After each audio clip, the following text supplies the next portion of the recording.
NATO member country Slovakia is in talks about providing Soviet-made MiG-29 fighter jets to Ukraine, if protection of its own airspace can be agreed. Kiev has asked for heavy weapons and planes as part of its defense against Vladimir Putin. The West has boosted the supply of weapons to Ukraine, but previous discussions about providing MiG-29s, which are also used by Poland and Bulgaria, were halted because the plans were seen as too risky in increasing tensions between Russia and NATO.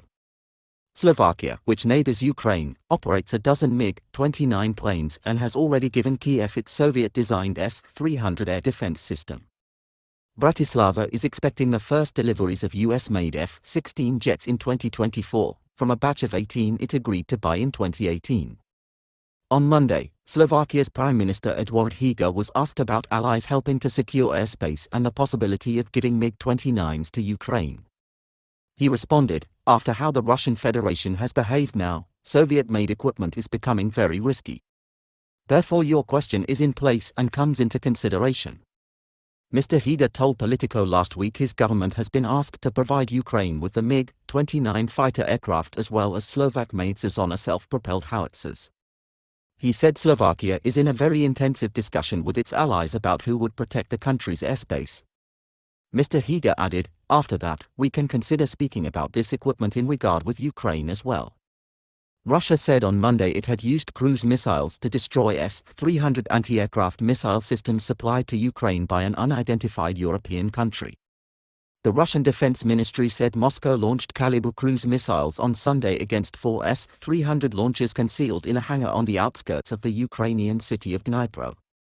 Russia said 25 Ukrainian troops were hit in the attack. Slovak government spokesperson Ljubika Janikova said, "Our S-300 was not destroyed."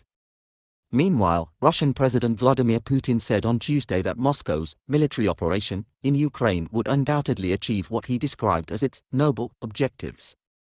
Putin, speaking at an award ceremony at the Vostochny Cosmodrome in Russia's Far East, he was quoted by Russian news agencies as saying that Moscow had no other choice but to launch a military operation to protect Russia and that a clash with Ukraine's anti-Russian forces had been inevitable. Putin said of Russia's military campaign, "Its goals are absolutely clear and noble."